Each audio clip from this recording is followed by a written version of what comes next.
2022년 다문화 시대의 전환기에 접어든 대한민국. 30년 동안 한국을 지켜본 독일 기자의 카메라 앞에 우리의 현 주소가 낱낱이 드러납니다. 전 세계로 보면 지금 이주민 10억 명 넘습니다. 한국도 지금 어느 정도 다문화 국가 되는 중입니다. 이주민의 정책 어떤 방향으로 가는지 우리 같이 한번 볼까요?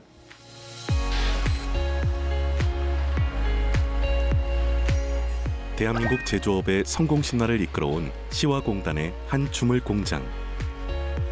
어떤 일터보다 위험하고 힘들지만 우리 산업의 뿌리를 지키는 중요한 산업 현장입니다. 하지만 열악한 작업 환경 탓에 일하는 이들은 대부분 외국인 노동자들입니다. 몇 년 됐어요, 일하신 지? 2년 5개월. 2년 5개월? 여기는 4년 됐어요. 잘하시네요. 네. 외국인 노동자가 없다면 이 공장은 문을 닫을 수밖에 없는데요. 외국인 인력이 대한민국 산업의 기둥이 된 지 오래입니다. 이 외국인들, 이 근로자들은 저희한테는 정말 보물같이 귀한 존재들입니다. 우리나라 비숙련 외국인 노동자는 약 22만 명. 한국은 꿈이 이루어지는 기회의 땅이 됐습니다. 돈 벌어서 뭐 해요? 가족들 같이 잘 먹고 살고 있어요.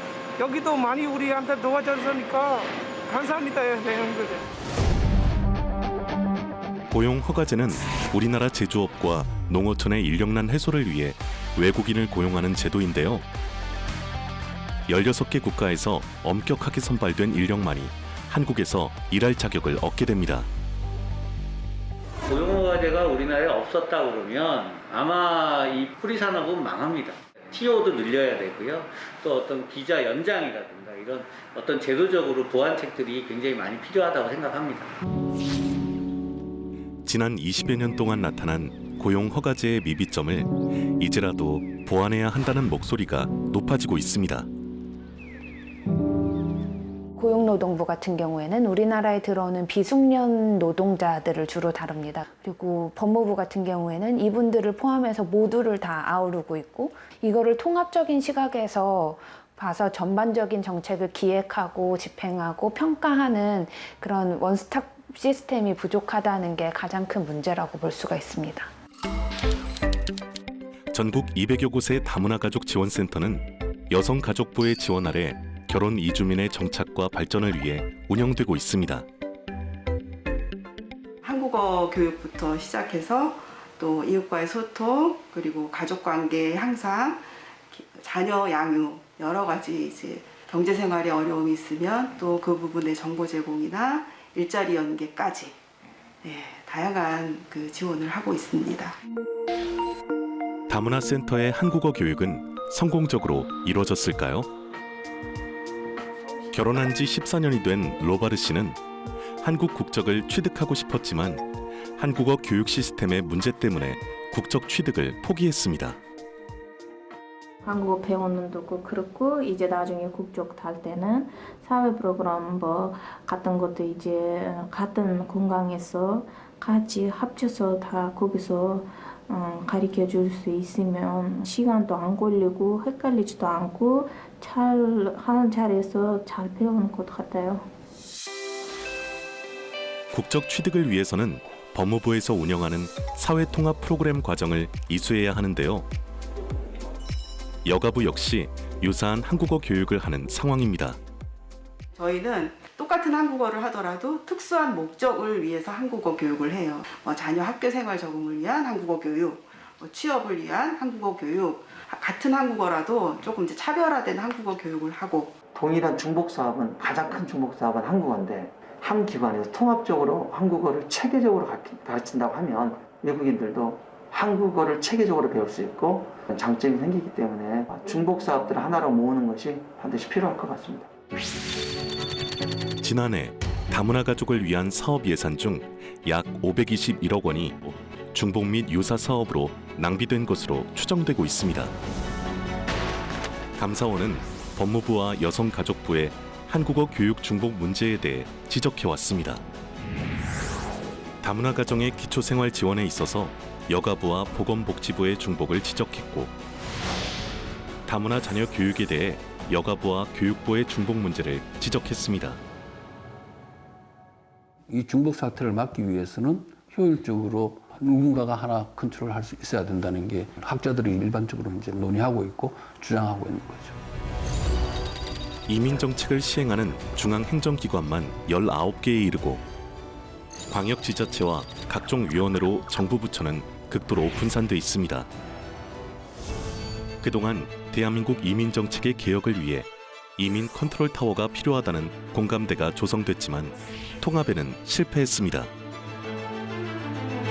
각 부처의 이제 뭐 생존 전략 내지 뭔가 이권이 되어가지고 종합적인 정책을 해야 됨에도 불구하고 각 부처의 이제 목소리가 세다 보니까 늘 문제되는 컨트롤 타워가 제대로 갖춰지지 않고 있다 이렇게 볼 수가 있습니다.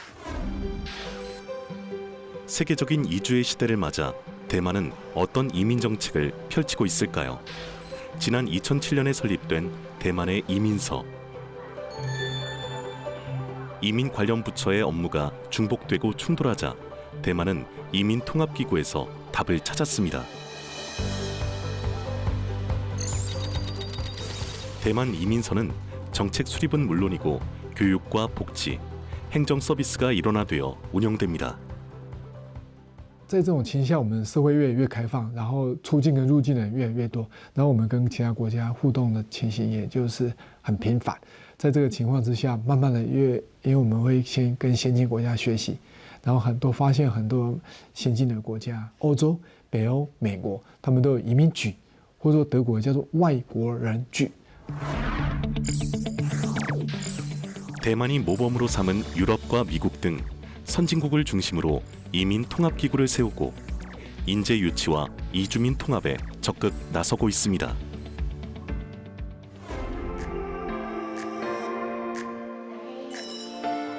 컴퓨터 엔지니어인 한국인 이준우 씨는 가족과 함께 대만으로 이주를 선택했습니다. 대만에 이제 좋은 이민자 제도를 발견하게 되었습니다. 그 골드카드 제도를 보면 여러 가지 대만에서의 삶에 있어서 외국인이지만 불편하지 않게 살 수 있도록 지원을 해준다라는 생각이 들었기 때문에 대만에 올 수 있었습니다. 그는 인터넷을 통해 손쉽게 고용 골드카드를 신청할 수 있었고 대만에서 체류하며 원하는 기업의 취업에 성공했습니다. 5년 만에 4,000명의 우수 인재 유치에 성공한 고용 골드카드. 대만은 이 제도를 통해 세계 인재 유치 전쟁에서 앞서 나가고 있습니다. 인플로먼트 골드카드를 받고 나면 일단은 입출국에 대한 그런 자유가 보장이 되고 일정 부분의 소득세에 대한 어떤 지원도 있고 저희가 필요한 것들을 좀 더 쉽게 국가에다가 요구할 수가 있고 그에 대한 피드백을 받을 수 있는 부분들이 좀 도움이 된다고 생각합니다. 세계와 더불어 성숙한 다문화 사회로 도약하는 대한민국. 저출산 고령화 시대를 맞은 우리 사회에 이주민과의 동행은 시대적 과제가 되고 있습니다. 이민청이 오를까 이민처가 오를까를 본다라면 저는 이민처가 오를 거다라고 봅니다. 왜냐하면 지금 법무부, 고용노동부, 여성가족부 이렇게 쭉 흩어져 있는 거를 어느 한 부처의 외청으로 하면 다른 부처에서 줄까요? 저는 안 줄 거라고 봅니다. 국회에서 법을 새로 만드는 수밖에 없어요. 기존의 법을 뜯어고치고 새로 만들어야 돼요. 200만 명의 이주민과 더불어 사는 다문화 시대. 이민 통합기구의 꿈이 이루어질 때 대한민국의 희망찬 미래가 시작됩니다.